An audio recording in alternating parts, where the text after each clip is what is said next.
From the campus of Marshall University in Huntington, West Virginia. West Virginia's college news leader, the W. Page Pitt School of Journalism and Mass Communications. This is MU Report.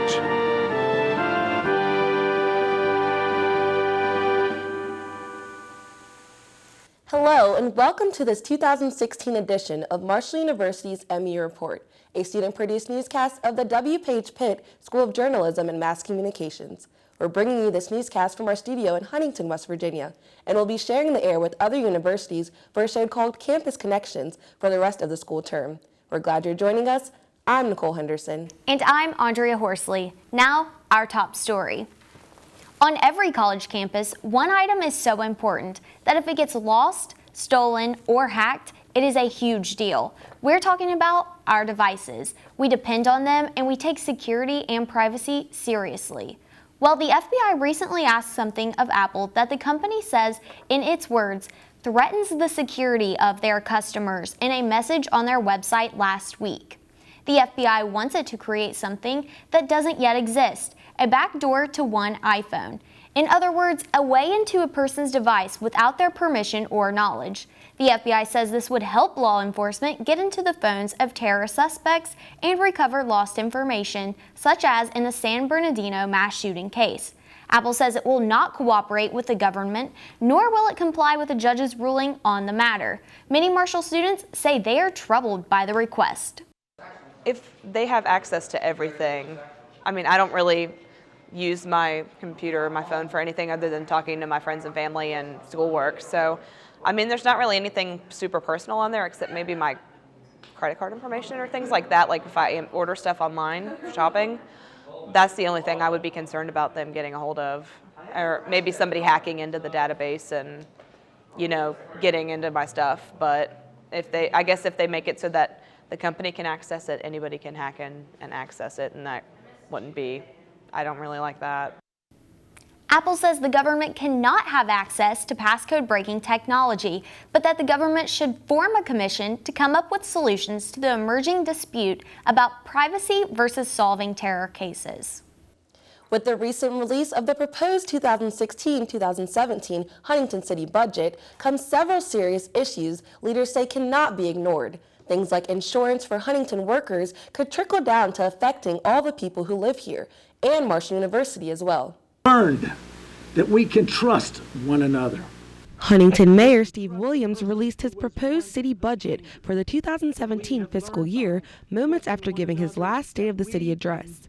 Williams openly announced to supporters sitting in a packed city council chambers that the new budget is a couple $1 million in the hole. Today, our insurance costs are spiraling out of control with no current ability to accurately forecast our costs.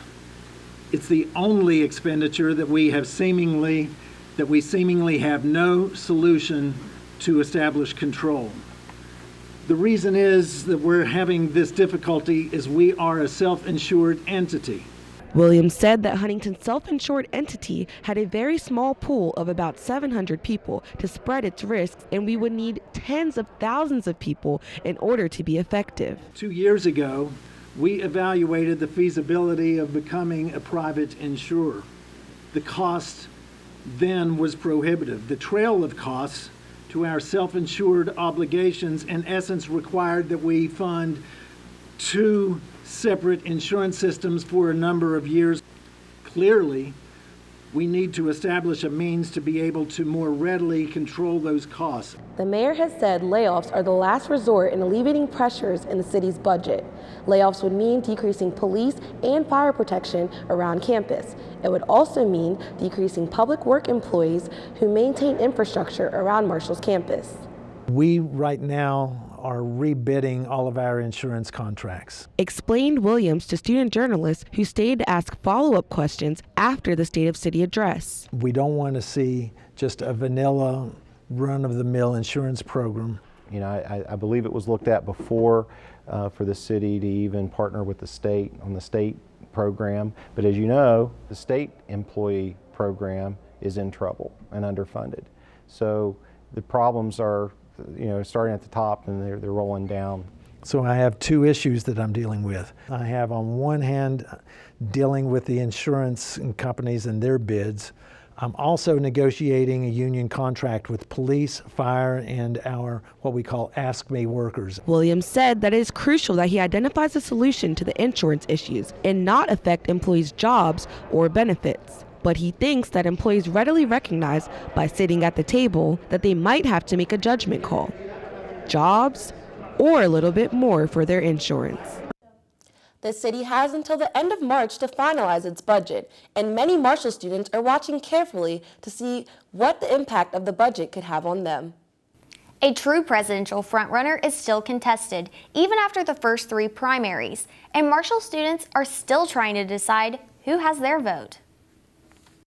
The 2016 presidential election year is in full swing, but some Marshall students say they still don't know whom they will be voting for in November. I have no clue who I'm going to vote for.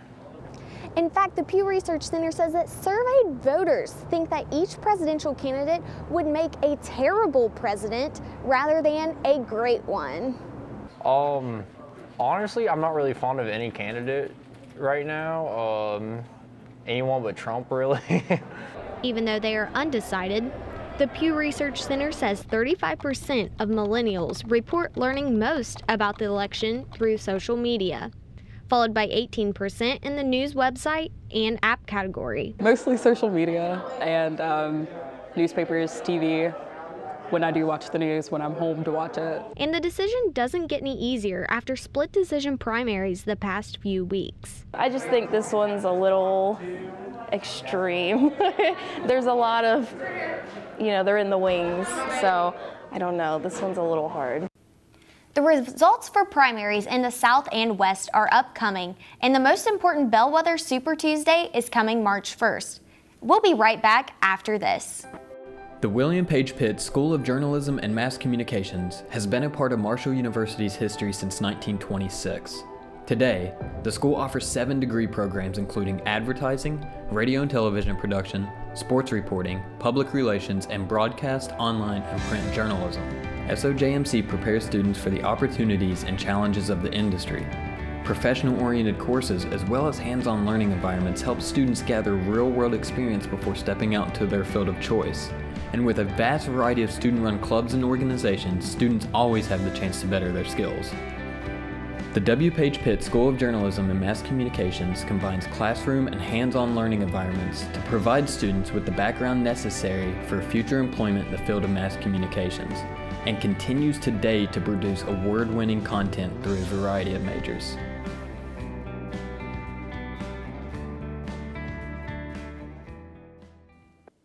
Welcome back.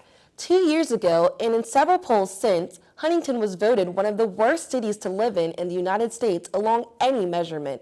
But as Breckin Wells reports, students are not completely settled on the subject. A couple years ago, USA Today voted Huntington as one of the most miserable cities in the country.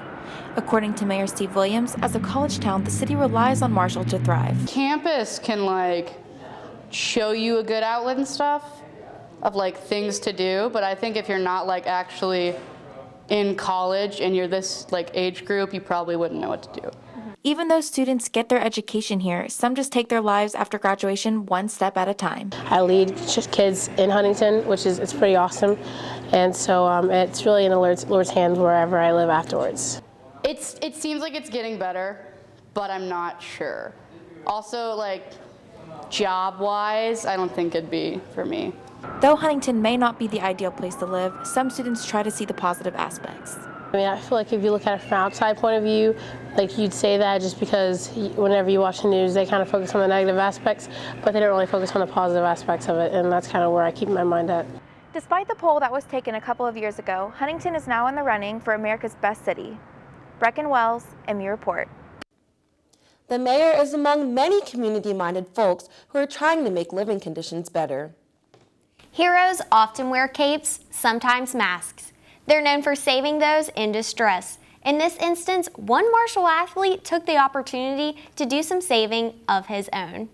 After losing their starting and replacement point guards both to transfers, things looked a bit slim for the Thundering Herd and new head coach Dan D'Antoni. As the future began to look cloudy for the Thundering Herd, Yep, corral. Yep, yeah, we on him. Turn over. Steal. a ray of sunshine appeared. Stay, Steve. Well, I think it's very important that we get the state's best, and John was Player of the Year in the state of West Virginia, and we're highly recommended by a former coach here, and we brought him on. He's every bit of what he said he was. After graduating from high school in Charleston, West Virginia, John Elmore had his sights set on attending Virginia Military Institute. I got there, things were going great. Basketball was going really well. Then my grandpa got sick. He got terminal cancer. He started becoming paralyzed in his lower body and couldn't move. So I decided that family came first to me, and I withdrew from school. After leaving VMI, along with his brother, John Elmore found himself battling his former school and injuries. A lot of people don't realize he played the first 5 or 6 games, about 80%. So we knew kind of what we were getting. I think I told most people just be patient. My goal here is to try to make the NCAA tournament and make a run, which I think is possible either this year, if not this year, the next year or two. So that's the end goal, is trying to make the tournament and make a little run.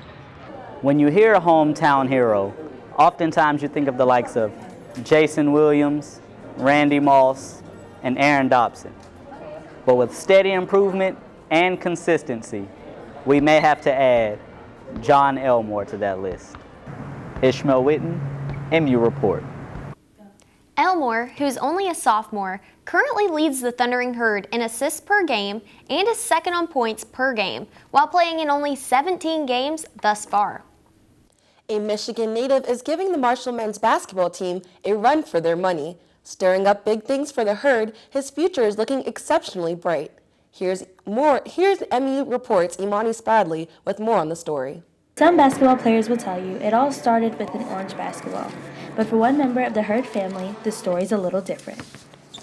My dad got me into riding dirt bikes and four wheelers when I was younger, so I did that while my brother played football. One day I decided to try to play football, but it didn't work out that well because I got kind of hit a little hard and I turned my shoulder pads in the next day. The 6'8" senior Miami transfer didn't start playing basketball until his junior year of high school.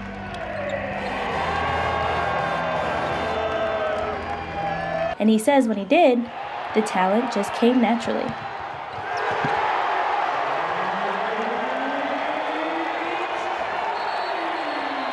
James, probably one of the most athletic, gifted players in Marshall's history as far as athleticism, size, has everything that you need really to go further than college and play ball as a professional. James would rather be recognized for his talents instead of stereotyped because of where he's from. With the drugs, and stuff like that, and the bad stuff that people say is in Michigan, I really don't listen to it because that's not what I deal with. I deal with going to school and playing basketball. So. Someone said about his character, I said, you mean he is a character? I got tested Gatorade. Which he is, and he's a good young man. I've never been in this type of spotlight before. I mean, I was always told that I'm a great athlete, I'm athletic and, stuff like that, and I have a lot of potential. But I never really thought that it'll show on the court, In his short time here at Marshall, James has stolen the hearts of many Marshall fans and has made such an impact on the team that some say they don't want to think about him leaving. My brother asked me the same question. What are you going to do when James goes? Let's just enjoy James while he's here. I think I'll stay in that mode. James has been playing Marshall men's basketball for only a year now, and his gameplay has sparked the interest of several agents. Sources say he'll be entering the NBA draft summer 16. Imani Spradley, MU Report. That's all the time we have for this edition of MU Report. I'm Nicole Henderson. And I'm Audrey Horsley. Thank you for watching MU Report.